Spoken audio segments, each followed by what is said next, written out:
최선호 이보입니다. 이제 날이 많이 더워졌죠. 오늘 강의는 이제 1학기 마지막 강의가 될 건데요. 살레시오 협력자의 어제와 오늘이라는 제목으로 마지막 강의를 하겠습니다.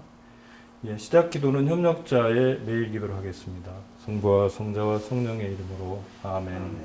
하느님 아버지, 당신께서는 누룩과도 같이 복음의 능력을 세상에 보내시고 저희가 세상을 살아가는 동안 살레시오 협력자로서 당신의 아들을 따르도록 우리를 부르셨나이다.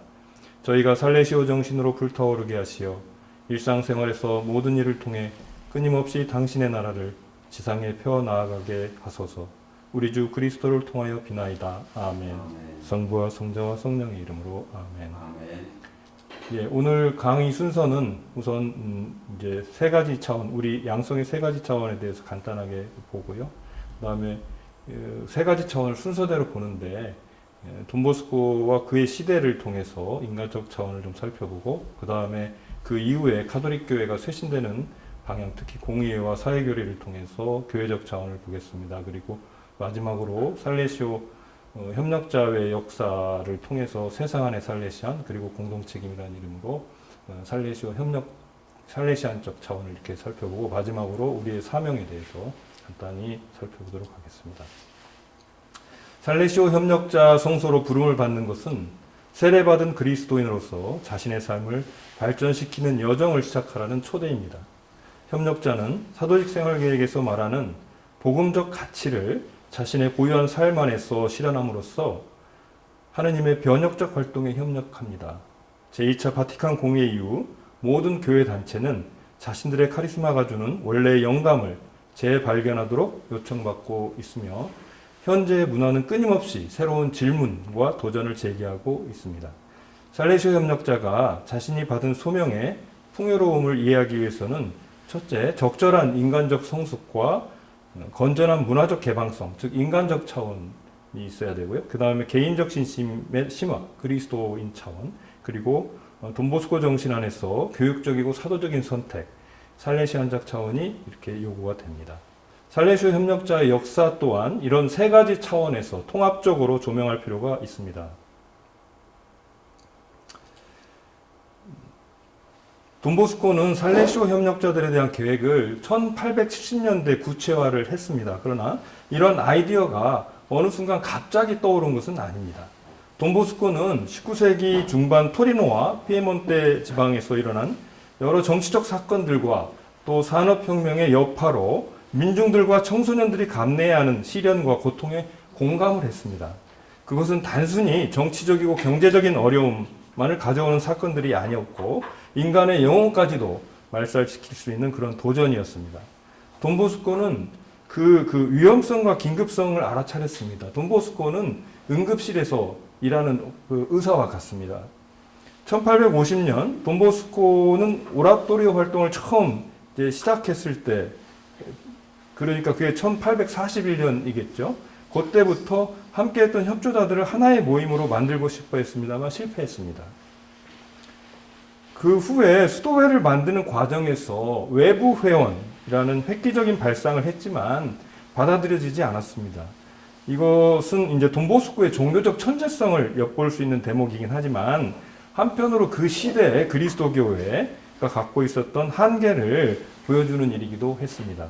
살레시오 협력자회의 탄생과 발전은 구체적으로 우리 삶의 궤적, 즉 우리가 살아온 세상의 정치, 경제, 사회, 문화, 그리고 그리스도 교회의 사정 및 변천과 무관하지 않습니다.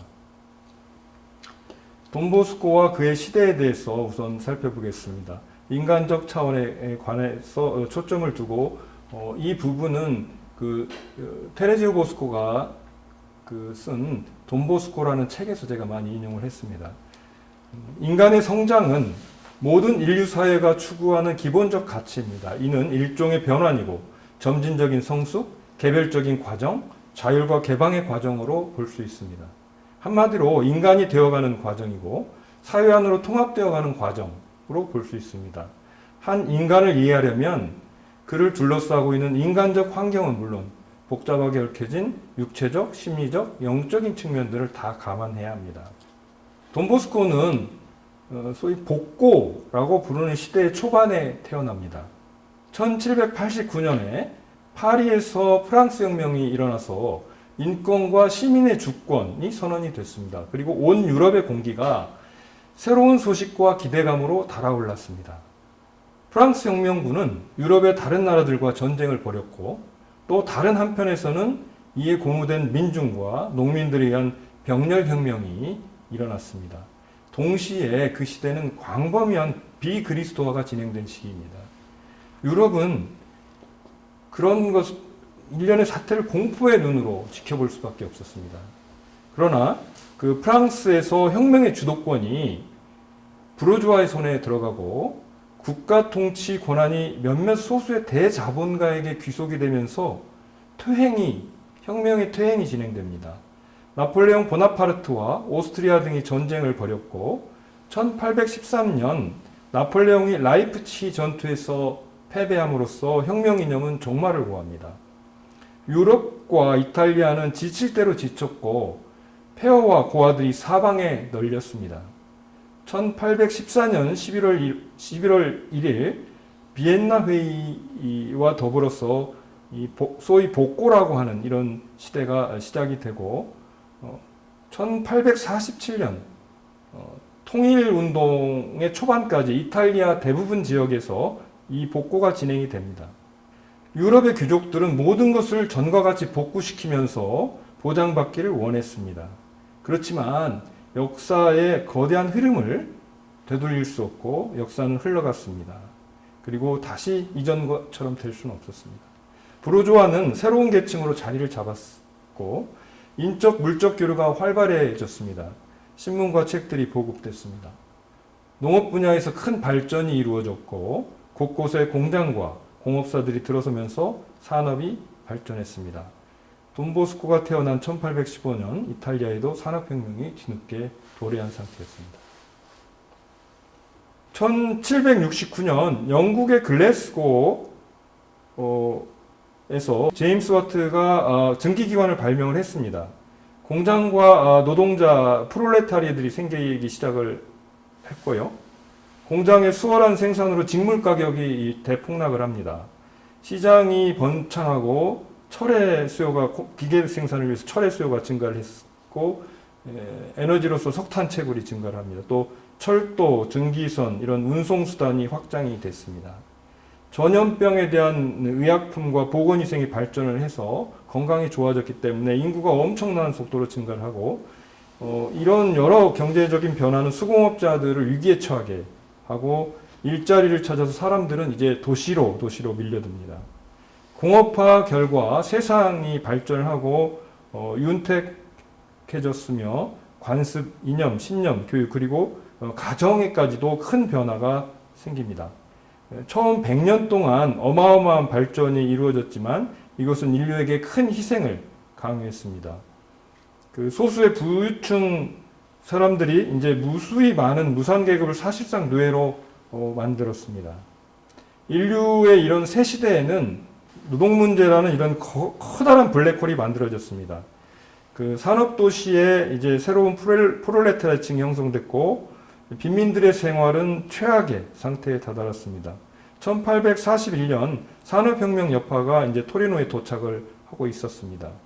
도시가 급속히 발전하고 이주 현상은 또 계속 이어졌습니다.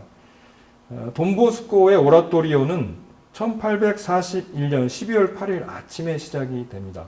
너무도 잘 아는 그 일화죠. 그 바르톨로메오라는 청소년이 이제 미사를 준비하던 돈보스코의 제2방에 들어오면서 오라토리오가 시작이 됩니다. 당시 가난한 젊은이들의 절박한 상황은 어떤 정치적인 개혁, 또 조직적인 계획, 체계적인 어떤 혁명 이런 걸 기다리는 사치를 용납할 수 없는 아주 응급적인 상황이었습니다. 그런 절박성은 무엇인가를 당장 할 수밖에 없게 만드는 상황이었고 그 당시 당장이라는 말이 토리노 사제단의 표어였다고 합니다. 돈보스코와 초창기 살레시오 회원들은 당장 그리고 즉각적인 개입에 투신을 했습니다. 1848년 유럽의 나라들은 화약고처럼 폭발을 했습니다. 혁명의 불길이 특히 이제 도시로 번져갔습니다. 이 1848년이라는 유럽 역사에서 굉장히 중요한 해인 것 같습니다. 1848년의 격동을 이해하기 위해서는 어떤 세 가지 중심 요소를 알아야 한다고 하는데, 그것은 전제주의, 왕권을 무너뜨리고 헌법과 대의 정치 체계를 세우기 위한 자유주의 흐름이 하나가 있고, 오스트리아 제국에 맞서서 독립하려는 각국의 열망, 독립운동이 있습니다. 또 큰 사회 정의를 위해서 싸운 노동자들의 노동운동이 있었습니다.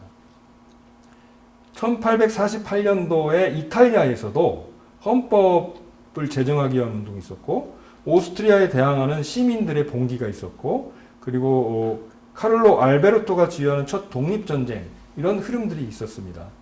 자유주의자들은 이제 당시 비오구스의 교황은 조금 자유적인 성향이 있었지만 중간에 좀 애매모호한 태도를 취하면서 그 처음에는 자유주의자들을 지지를 했는데, 그 교황의 메시지를 이 사람들이 전쟁의 구호로 자유주의자들이 이용하면서 교황이 이제 당황을 하게 됩니다. 그래서 약간 노선을 이제 바꾸면서 약간 애매한 이런 입장을 취하게 되자 이제 교황과 자유주의자들 사이에 거리가 이렇게 생기고, 그런 와중에 반성직주의가 아주 횡행을 했습니다. 그리고 사제들 사이에서도 입장이 이제 자유주의적인 쪽을 지지하는 쪽도 있고, 또 기존의 또 입장, 또 교황과 같은 입장, 이런 여러 가지 입장이 생겼는데, 돈보스코는 일단은 그 무엇보다도 교황에 대한 충성이 이런 상황에서 필수적이라고 판단을 해서 하고, 자유주의자들의 행태에 약간 좀 의심을 갖고 있었습니다.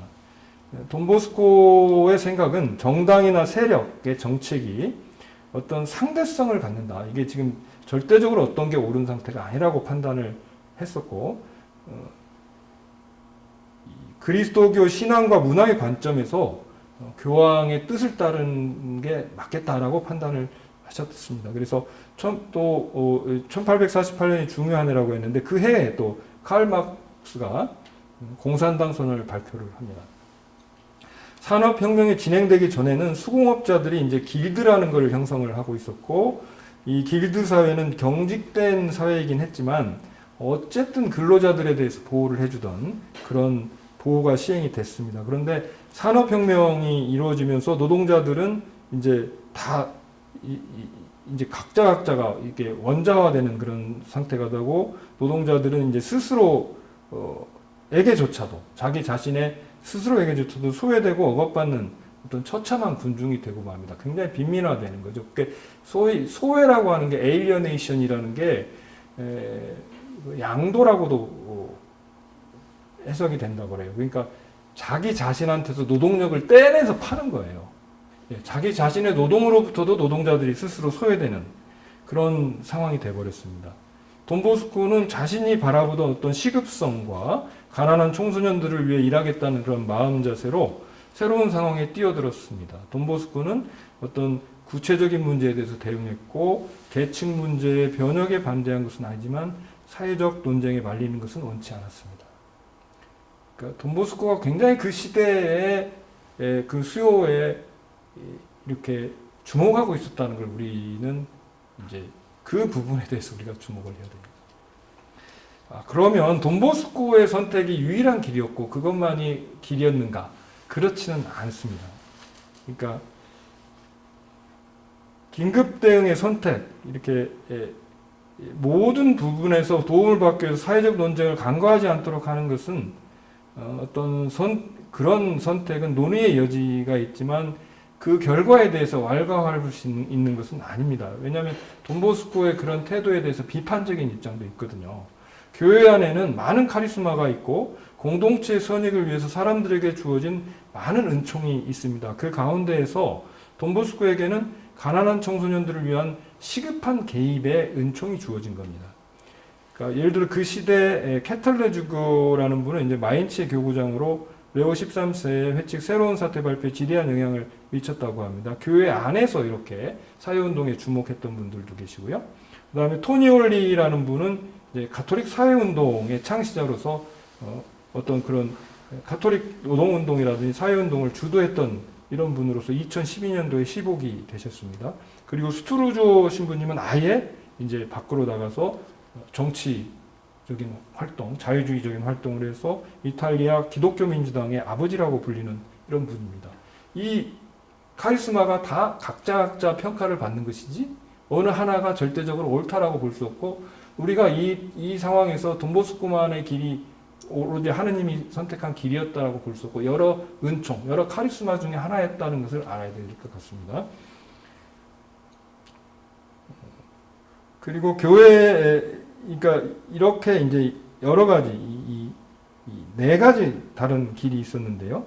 이런 식으로 사회적으로 이렇게 그 더 정교하게 대응한 사람들과 어떤 다른 형태지만 어쨌든 이 반대가 되는 것은 아닌, 그러니까 다른 형태지만 서로 대립되거나 반대되는 건 아닌 이런 은총 안에 다 있는 것이고요.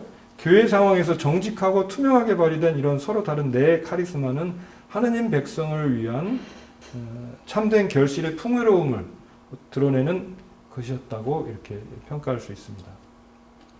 1848년 이후에 이탈리아와 유럽에서 진행되는 일들은 처음에는 조용하게 시작이 됐지만 갈수록 더 소란스러워집니다. 1852년 12월 보나파르트의 조카 루이 나폴레옹이 정변을 일으켜서 스스로 나폴레옹 3세라 칭하고 오스트리아 제국으로부터 독립을 선포하는 나라들을 지원하겠다 이렇게 천명합니다. 1859년에 오스트리아와 프랑스 피에몬테 간의 전쟁이 있었고, 1860년에는 이제 가리발디가 시칠리아와 이탈리아 남부를 정복을 합니다. 그리고 1861년 2월 빅토리아 엠마누엘레가 이탈리아 왕으로 선언을 했습니다. 이게 여러 가지로 이제 이렇게 정치적으로 혼란스러운 상황이었지만 1854년 1월 26일 토리노에 있는 돈보스코의 방에서 살레시오의 맹아가 이렇게 움트게 됩니다. 그때 돈보스코가 이제 돈 루아나 몇 명의 자기가 데리고 있던 청소년들과 함께 시작을 하는 거죠, 이 사업을. 그러나 그에 발효돼서 그 다음에 시행된 법의 골자, 이탈리아 정부에서 만든 법의 골자는 이제 그 교회 재산을 몰수하는 거였습니다. 교육이나 설교 또는 의료 사업을 하지 않는 수도회나 관상 수도회는 다 해체하고 그 재산은 정부에서 몰수하겠다 이런 거였고, 이런 정교분리 노선에 따라서 교회와 정부 사이에 이제 갈등이 굉장히 깊어졌습니다. 그래서 1855년 3월 25일 날 돈 노아가 처음으로 이제 서원을 하고 돈보스코는 수도회를 지향하게 되는데, 그 밖에도 그 이후로도 이제 살레시오 수녀회, 선교사 파견, 협력자회, 또 뭐 수도회 독립을 위한 토리노 교도권하고 이제 어떤 뭐 다툼, 살레시오의 회원 승인 이런 여러 가지 이제 일들, 이런 것들은 이제 그 당시의 세상의 흐름과는 조금 관련이 없는 것처럼 보이는 어떤 그런 살레시오 역사가 이제 쭉 이어지는 것처럼 보입니다. 그때부터 그럼 돈보스코는 그거에 사회에 관심이 없었느냐? 그러나 그거는 좀 잘못된 거다라고 이제 테레지오 보스코는 이야기를 하고 있습니다.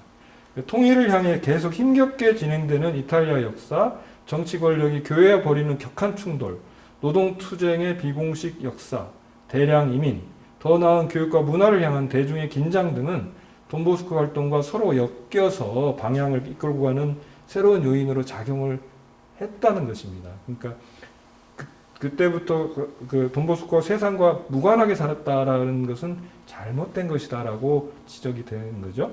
그래서 돈보스코는 항상 서민계층 청소년의 요구에 맞추어서 살레시오 사업을 진행하고 이끌었지, 청소년들로 하여금 살레시오는 이런 거 하니까 너네들이 따라와 이렇게 한 적이 없어요. 항상 그들의 수요를 바라보고 그들을 바라보고 갔습니다. 예, 다음에는 이제 그리스도교적 차원에 대해서 좀 살펴보겠습니다. 살레시오 협력자는 그리스도 안에서 그리고 교회 안에서 자신의 사도적 사명을 성서로 받아들이는 역동성에 의해 자신의 존재와 부르심의 원천, 방향 및 목표를 발견합니다. 협력자들은 세상 사람들을 구원하기 위해 아버지께서 보내신 완전한 인간이신 예수 그리스도를 따릅니다. 또 협력자의 마음에는 옛 인간의 모습을 벗어던지고 새 사람의 옷으로 갈아입으라는 사도 바오로의 부르심이 강하게 울리고 있습니다. 그러므로 자기 자신의 고유한 성소를 살아가기 위해서 협력자는 참된 행복의 증거자가 되어야 합니다. 우선 이 부분에 대해서 이야기를 하기 위해서 제1차 바티칸 공의회에 대해서 이야기를 하겠습니다.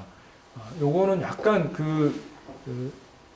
어떻게 보면 약간 과도기적인 것이고 그 다음의 흐름과는 조금 다르게 보일 수 있습니다. 그러나 여기서부터 일단 이 시대에 어떤 교회가 그 전에 어떤 입장이 있었는지 이해를 하려면 제1차 바티칸 공의회를 보면 조금 드러나지 않을까 이렇게 생각이 듭니다.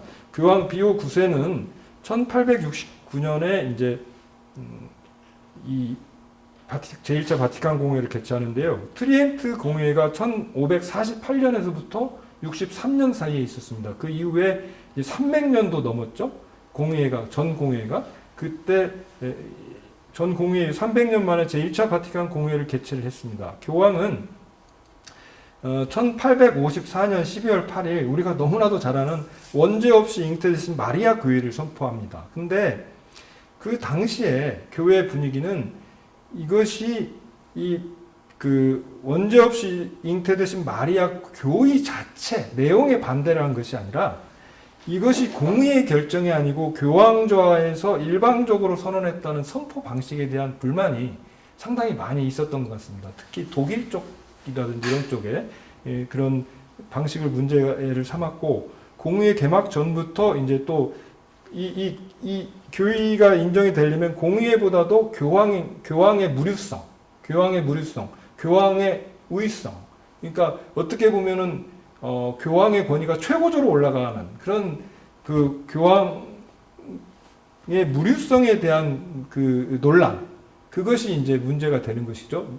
그래서 1870년 4월 24일 날 이제 우선 그 교황의 무류성에 대한 그런 게 너무 문제가 되니까 이제 그 전에 문제됐던 다른 교의를 먼저 승인을 하게 되는데, 이제 가톨릭 신앙에 대한 교의 헌장인 하느님의 아들이 만장일치로 승인이 됩니다. 여기에서 이제 나온 것은 창조주, 삼위일체, 천주, 강생, 계시, 신앙과 이성, 이런 정통 교리를 제시를 하고, 이러한 교리를 거부하는 유물론이라든지 합리주의, 범신론, 이신론, 합리주의적 성서관, 신앙주의 회의론, 자유주의 신학, 이런 사상들이 오류다, 이렇게 단죄를 하는 걸로서 이제 교회 헌장이 선언이 되고요. 그 다음에 이 무류성에 대한 의제가 채택이 돼서 1870년 7월 18일 교황의 무류성과 수익권 교리를 담은 교회에 관한 헌장 영원한 목자가 승인이 됩니다. 그런데 이제 직후에 소위 우리가 보불 전쟁이라고 부르는 프로이센과 프랑스 간의 전쟁이 발생을 해서 많은 공회에 참가했던 교부들이 이제 귀국해야 되는 상황이 됐고, 1870년 9월 20일 로마가 민족주의자들에 의해서 점령이 됨에 따라서 공회가 중단이 됐습니다. 이와 같이 이제 1차 바티칸 공회에서 교권, 특히 교황권 우위를 이제 선언을 했습니다. 그렇긴 한데 오히려 교황청과 카톨릭의 영향력은 계속해서 쇠퇴해가는 그런 상황이 이제 벌어지게 됩니다. 그 다음에 주목해야 될 게 우리가 1891년 레오 13세 교황의 회칙, 새로운 사태입니다. 보통 노동헌장이라고도 이렇게 이야기를 합니다. 19세기 말 서유럽에서 시작된 산업혁명이 미국, 일본, 독일까지 이제 이게 퍼져나가면서 유럽 여러 나라들은 식민지 전쟁, 독점 자본주의, 제국주의 단계로 넘어가게 됩니다. 이미 공산주의 사상이 이제 팽배를 했고요. 노동조합이 자생적으로 출현을 해서 노동자와 자본가 사이에 치열하고 빈번한 투쟁이 발생을 합니다. 그리고 많은 그리스도인들이 공산주의 운동에 참여를 하면서 교회를 떠나고 있었습니다. 이와 같이 가난한 노동자들의 문제가 심각했지만 이제 대부분의 교회 지도자들은 문제의 심각성을 깨닫지 못했습니다. 물론 그때에도 독일 교회라든지 일부 영국이나 미국 교회 같은 데서는 일부 성직자들이 노동 조합운동에 대해서 굉장히 관심을 갖고 참여하긴 했습니다. 1891년 반포된 회칙, 새로운 사태는 가난한 노동자들의 문제에 대한 복음적인 태도 표명이 절실했던 시점에 발표가 됩니다. 이 회칙에서 레오 13세는 노동자들의 상황을 관찰하고 이들이 놓인 상황으로부터 하느님의 부르심을 듣고 그 다음에 사회와 교회가 응답할 수 있는 몇 가지 원칙을 선포합니다. 이 회칙은 가톨릭 교회를 가난한 이들의 편에 서게 하는 최초의 시도로서 부자들과 정부에 대해서 회개를 요청을 했습니다. 가톨릭 교회의 사회 회칙이라는 전통의 효시로 이것이 이제 사회교리의 처음 시작입니다. 이후에 이제 이 노동 문제, 소위 노동 문제를 우리가 정의 문제, 저스티스의 문제라고 할 수가 이렇게 있는데요. 모든 것은 저스티스에서 시작이 되긴 하지만 어쨌든 그렇게 노동 문제를 보겠습니다. 이 회칙은 그 이후에 이제 40주년 또는 어머니의 스승 그리고 80주년 노동하는 인간 100주년 이렇게 쭉 이어집니다. 쭉 이어지는 이제 전통적인 우리 사회 교의가 됩니다.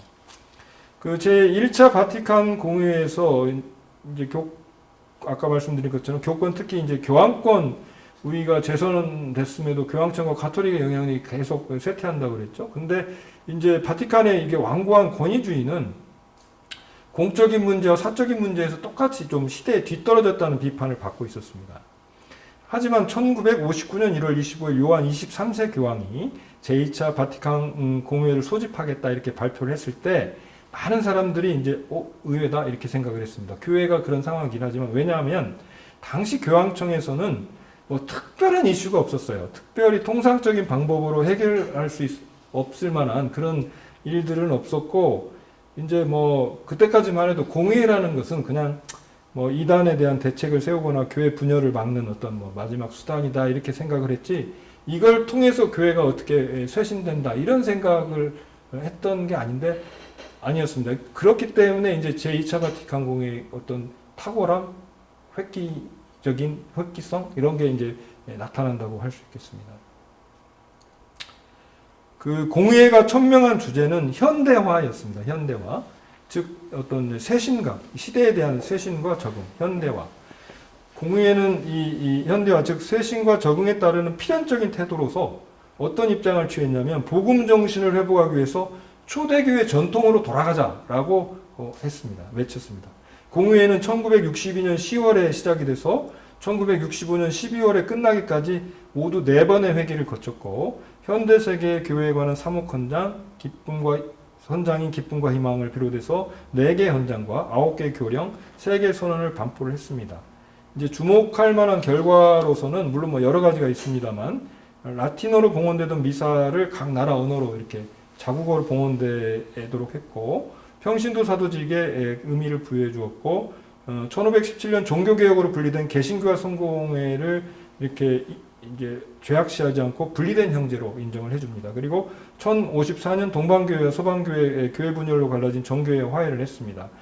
이런 게 가능했던 것은 종전의 배타주의를 버리고 다른 종교에도 배울 점이 있지만 예수 그리스도의 복음을 전해야 한다는 포괄주의적 종교관을 채택을 함으로써 이런 모든 변화가 가능해진 것이죠. 그리고 유대인이 예수의 죽음에 책임을 져야 한다는 그동안의 어떤 입장을 수정해서 반유대주의를 억제할 교회의 책임을 인정을 했습니다. 그리고 교회의 사회적 책임, 즉 사회적 부류의 하느님의 말씀으로 저항하는 예언자적인 책임에 더 많은 관심을 갖게 됐습니다. 20세기는 진보에 대한 이제 커다란 기대를 품고 우리가 시작을 했습니다만 세계는 1차 대전, 2차 대전이라는 전쟁의 참상을 겪어야 했고 나치즘과 파시즘이라는 파괴적인 전제주의 체제를 경험했습니다. 또 전후에는 동서진영이 분열되면서 베를린 장벽으로 상징되는 냉전이 시작이 됩니다. 그리고 1962년에 발생한 쿠바 미사일 위기는 핵전쟁의 공포를 깨닫게 했습니다. 핵 한 방이면 다 끝난다 이렇게 된 거죠. 그때 맞춰서 1963년 교황 요한 23세가 이념의 갈등으로 야기된 동서 간의 문제에 대한 교회의 응답을 하게 되는데 그것이 회칙 지상의 평화입니다. 교황은 평화의 필수 조건으로 인간 정신의 4가지 요구인 진리, 정의, 사랑, 자유를 규정을 했고 인간 본성 안에 새겨진 하느님의 질서, 곧 인간의 권리와 의무는 진리에 기초를 하고 정의에 따라 세워지며 사랑에 의해 채워지고 자유 안에 실현된다. 이렇게 선언을 합니다. 이 회칙은 이제 그 전에 교황 회칙은 우리 이 교회 내 신자들 그리스도인들을 위해서 이렇게 전달되는 거였다면 이 회칙은 선의의 모든 사람들에게 보내는 최초의 회칙이었다고 합니다. 그리고 1960년대는 세계적으로 또 이 동서 문제만 있었던 게 아니고 불화와 대립, 갈등이 심화되어 갔던 시기입니다. 이를 타개하려는 이제 여러 새로운 모색이 시도된 급격한 변화의 시대였는데 유엔은 이제 제3세계의 빈곤 문제를 최우선적으로 다루기 시작합니다.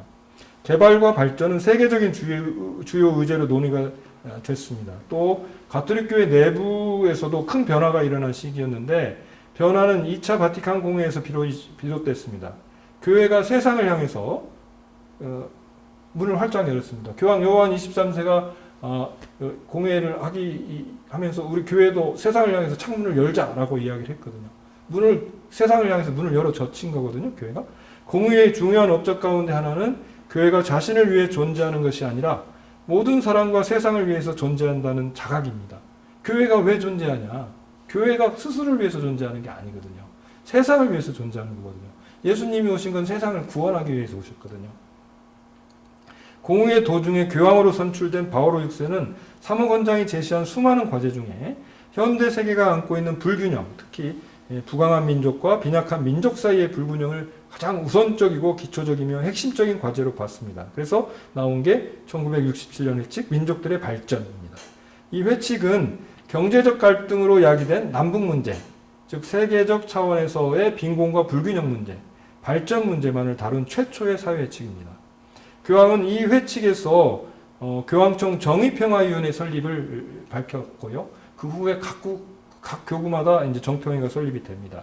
이후 발전 문제 쪽 아까 이야기했던 이제 동서 간의 화합, 남북 간의 화합, 이 문제는 이제 평화의 문제로 이렇게 볼 수가 있습니다. 그 정의 평화할 때 justice and peace 이 두 가지 노동 문제와 요걸 다루겠다 이런 것이죠.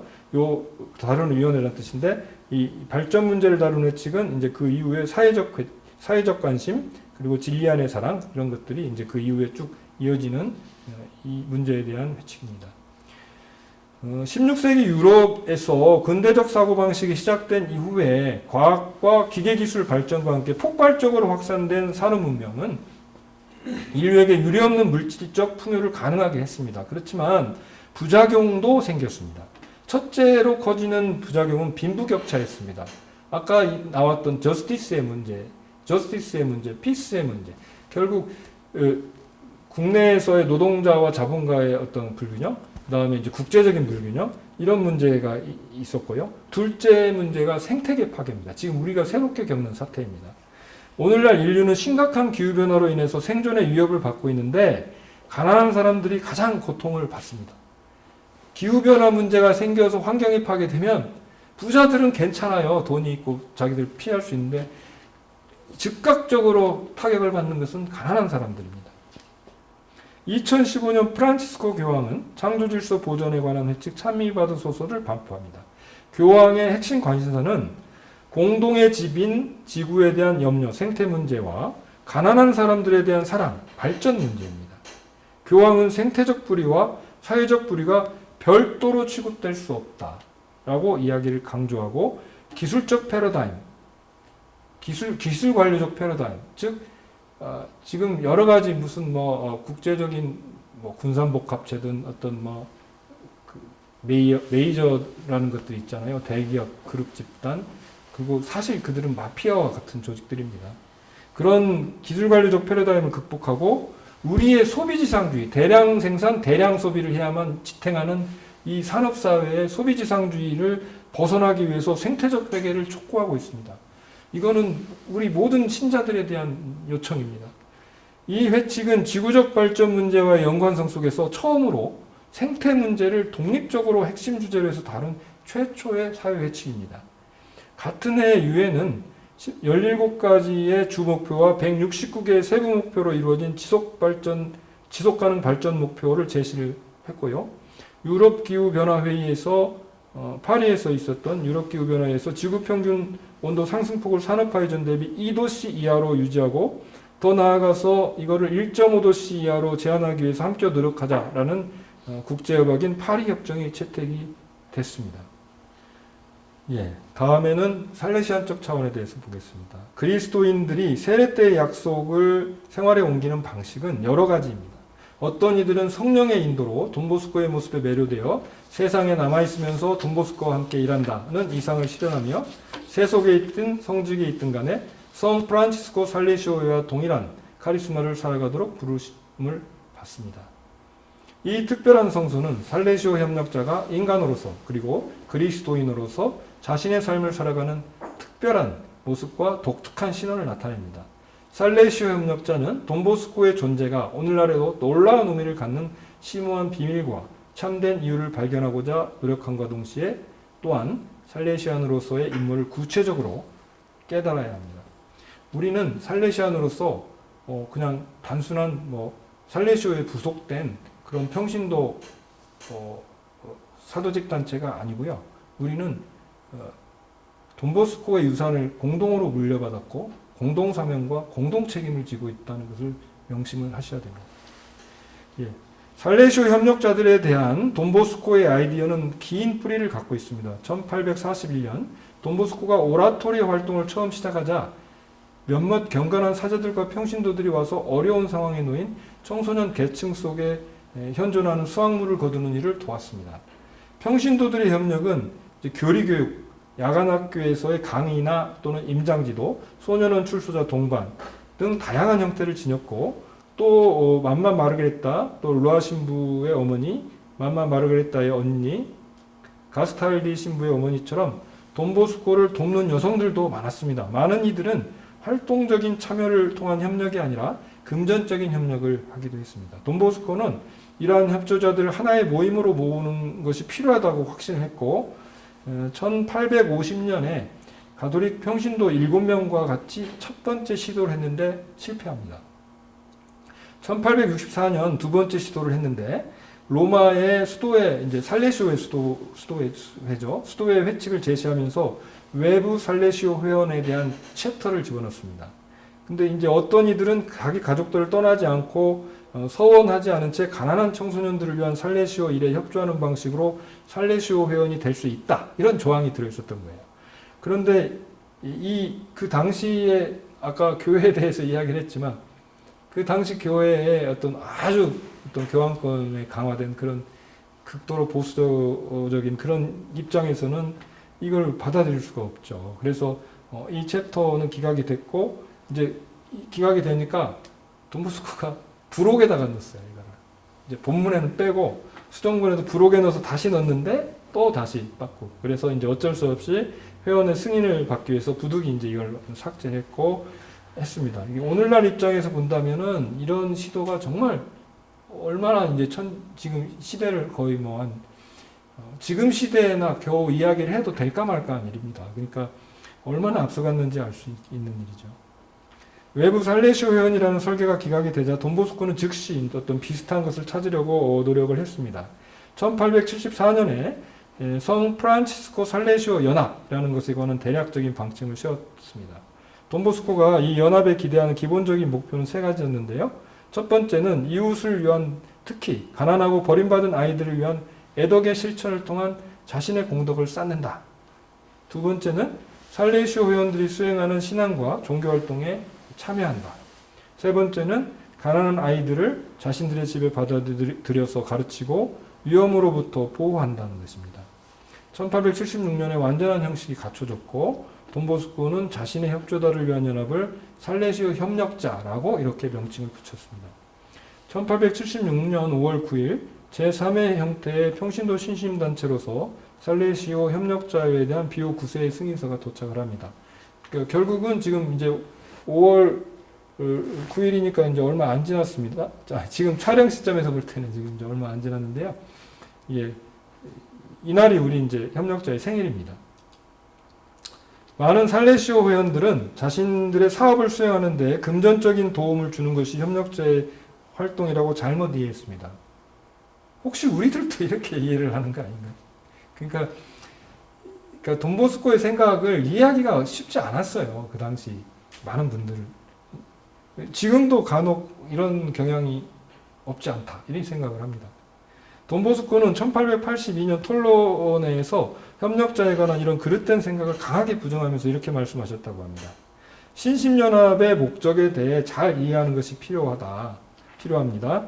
살레시오 협력자들은 오로지 우리 사업을 위해 희사를 모으는 것뿐만 아니라 모든 가능한 방법을 동원해서 자신들의 형제, 특히 청소년들의 구원에 협력하기 위해서 노력해야 하는 것이다. 이렇게 말씀하십니다. 그리고 돈보스코가 1884년 레미엔 신부에게 하신 말씀은 이겁니다. 협력자들의 직접적인 목표는 살레시오 회원들을 보좌하는 것이 아니라 살레시오 회원들의 지도를 받아 교회, 주교님들에게, 본당 신부님들에게 도움을 드리는 것입니다. 이렇게 말씀하셨습니다. 돈보스코는 이탈리아나 외국을 여행할 때 협력자들의 성장을 위해서 상당히 많은 노력을 기울였다고 합니다. 살레시오 협력자회는 돈보스코와 돈루아 시대에는 이탈리아에서만 회원수가 뭐 40만, 30만 뭐 이랬다고 그래요. 그 정도 이를 정도로 인기가 많았습니다. 1962년부터 1965년까지 제2차 바티칸 공회가 개최됐고 평신도의 교회 내 역할이 주목을 받기 시작을 합니다. 그 사이엔 잠깐 이제 상당히 침체가 돼 있었던 것 같고요. 1972년 제2차 바티칸 공회 정신에 따라서 협력자회 규칙서 개정 작업에 착수를 합니다. 그리고 살레시오 협력자회의 사도적 성격을 회복하기 위한 노력이 이제 시작이 됩니다. 1976년 제1차 세계 협력자대회에 이어서 1985년 제2차 세계 협력자대회가 개최가 됐고 이제 1986년 사도직 생활 규칙서가 성청의 승인을 받습니다. 이게 오래된 협력자들은 기억하시겠지만 우리나라에도 이렇게 빨간 책자로 이렇게 조그맣게 번역이 됐었던 게 있어요. 그 책자가 처음에 나왔고요. 2001년 세계유엔은 사도직 생활 규칙서 개정 작업에 다시 착수를 해서 2006년 제3차 세계협력자대회가 개최가 됩니다. 2012년 제4차 세계협력자대회에서 이제 지금 우리가 갖고 있는 그 책자입니다. 사도직 생활계획 회원 및 규칙서 최종본이 인준이 되고 2013년 4월 29일 날 이제 교황청의 승인을 받았습니다. 살레시오 협력자는 전 세계에 퍼져서 활동하고 있는데 현재 회원 수가 이제 11개 지구, 11개 지구에 약 3만 명이고 우리 한국 광구는 동아시아 오세아니아 지구에 속해 있습니다. 그럼 우리나라 이야기를 뭐 간단히 하겠습니다. 우리나라에서 살레시오 협력자가 기록상 나타나는 것은 1956년입니다. 광주에서 처음 시작한 걸로 보이고요. 서울에서도 굉장히 초기입니다. 살레시오 회가 우리나라에 들어온 게 1954년으로 처음 들어온 걸로 알고 있고요. 1956년도인가 뭐 살레시오 중학교인가 뭐 그때 처음 학교 사업을 시작을 하고 뭐 그러니까 아주 초창기입니다. 서울에서도 1960년경 시작한 것으로 보이나 이제 당시에는 체계적인 양성 과정을 거치지 않은 은인이나 후원자 모임이 형태였습니다. 그럴 수밖에 없는 게 앞에서 말씀드렸지만 이제 세계적으로도 이 협력자의 사도적 성격을 회복하려고 하는 노력이 1970년대에 시작하거든요. 그러니까 이때는 이제 상당히 그냥 각자 생각하고 있는 협력자를 하는 겁니다. 그러던 중에 1976년에 이탈리아 볼로냐에서 개최된 1차 세계협력자대회를 계기로 협력자 양성 지침이라는 게 나옵니다.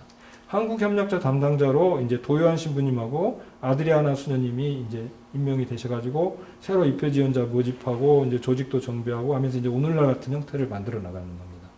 1979년에 이제 서울하고 광주에서 이제 처음으로 초기 양성을 시작을 했고요. 81년도에 서울 대림동 수도원과 신길동 수녀원에서 이제 처음으로 서약자가 나오고 이제 서울 대림동 지회와 서울 문화원 돈보스코 지회가 이제 각 수도원과 수녀원에서 설립이 됩니다. 1984년도에는 이제 광주에서도 지회가 생겨서 광주 마르텔리 지회가 생겼고요. 1985년도에는 이제 광주 마리아 마자렐로 지회가 설립이 되고 이제 1985년 9월 20일 날 서울 돈보스코 센터 지회가 대림동 지회에서 이제 분가해서 떨어져 나와서 이제 5개 지회가 됩니다. 이 5개 지회를 가지고 1987년도에 이제 한국 광구가 설립이 됐습니다. 2019년 12월 말 통계를 보면 한국 광구 회원 수는 649명이고요. 입회 지원자가 118명이고 선정 회원은 14명이고 25개 지회와 3개 설립 중인 지회가 있었고요. 그 당시에 제주에서 이제 1개 지회가 설립 신청을 준비하고 있었습니다. 한국 광구는 이제 각 지회별로 회원들의 평생 양성과 입회 지원자 초기 양성을 하고 있습니다. 광구 차원에서도 양성위원회 산하에 양성학교를 두어서 이제 지금 같은 형태로 초기 양성을 지원하고 있고요. 평생 양성을 위해서 매년 2차례 피정, 1차례 연례 강화를 정기적으로 실시하고 있습니다. 또 고령화에 대비해서 이제 65세 이상 회원을 대상으로 협력자 시니어 클럽이 조직돼 있고 청년 성소자 모임인 살레시스가 있고요. 사도직 활동을 보면 각 지회별로 사도직 활동을 하고 있고, 광구 차원에서도 이제 살레시오 수녀회 공동으로 이동오라토리오를 운영을 했는데 이제 지금은 좀 중단 상태에 있습니다. 사단법인 수산어린이장학회나 한국 제3회와 평신도 영성단체 모임 이런 단체들과도 연대를 하고 있고요. 또 광구 커뮤니케이션위원회에서 홈페이지와 소식지, 뉴스레터 등을 통해서 홍보, 사회 커뮤니케이션 활동 이런 것들을 하고 있습니다. 마지막으로 이제 협력자의 사명에 대해서 이 인간적 차원, 그리스도인 차원, 살레시안 차원에서 각각 한번 간단히 살펴보고요. 마치도록 하겠습니다. 이것은 주로 이제 제가 회원과 규칙서에 있는 것들을 좀 이제 문구들을 따와 봤습니다. 쭉 읽겠습니다. 우선 인간적 차원에서 말씀드리자면 살레시오 협력자는 자신이 살고 있는 사회와 깊이 결합되어 있음을 안다. 이들은 그 사회 안에서 빛과 소금 그리고 누룩이 되도록 불림을 받았다. 살레시오 협력자는 책임감을 갖고 문화, 경제 및 정치 분야의 사회생활에 참여하기 위해 성숙하고도 비판적인 의식을 기르도록 한다. 협력자는 사회 커뮤니케이션 수단들의 발전에 지속적으로 자신을 적응시켜 나아가야 하는데 이들은 특히 젊은이들의 교육과 가정 및 가난한 서민들에게 미치는 영향이 크기 때문이다. 우리가 세상과 가난한 청소년들을 위해 존재하고자 한다면 시대의 징표를 잘 살펴서 현명하게 판단하고 그들에게 필요한 일을 해야 한다. 요거는 제가 덧붙인 말입니다. 그들에게 이제 어떤 필요한 일을, 시대 징표를 우리가 잘 살펴서 이제 청소년들에게 필요한 일을 우리가 할 필요가 있다. 세상 일에 무관심해서는 안 되겠다. 이런 말씀을 드리고 싶습니다. 그리고 두 번째는 그리스도인 차원에서 회원에서 이렇게 말합니다. 참된 행복의 정신으로 특징 지어지는 살레시오 협력자의 삶의 방식은 문화와 사회생활을 복음화하는 데 자신을 헌신하는 것이다. 하느님과 이웃을 위한 이 사랑의 길은 성화에 이르는 확실한 길이다. 살레시오 협력자는 사회정의에 대한 교회의 가르침과 사회 커뮤니케이션에 관심을 기울임으로써 이 분야에서의 성장을 위한 교육적 노력을 기울인다. 살레시오 협력자는 진리와 자유, 정의, 공동성과 봉사의 의미와 같은 가치들을 진정으로 실현하려는 열정을 청소년들과 함께 나눈다. 이렇게 되어 있고요. 이제 나아가서 사회에 관한 교회 가르침에 충실해야 되겠습니다. 그리고 평화라는 것은 정의의 실현이고 사회 결실입니다. 우리가 정의롭게 살면 다 모든 것이, 그러니까 정의, 평화, 이제 보통 JPIC라고 표현을 하지 않습니까? 정의, 평화, 생태 문제는 창조질서 보존 이렇게 해서 JPIC라고. 그래서 이제 프란치스코회 같은 경우에서는 이제 이걸 이렇게 정평창조 이렇게도 말합니다. 정의, 평화, 창조질서 보존, 정평창조 이렇게도 말하는데 어떤 그 세 가지 그 중에서 그러면 한 가지로 통합해서 이야기하면 뭐라고 말할 수 있겠냐 하면 정의입니다. 정의가 다 포괄하고 있는 거예요. 네? 어떤 사회정의, 다음 생태정의 다 포괄하고 있습니다.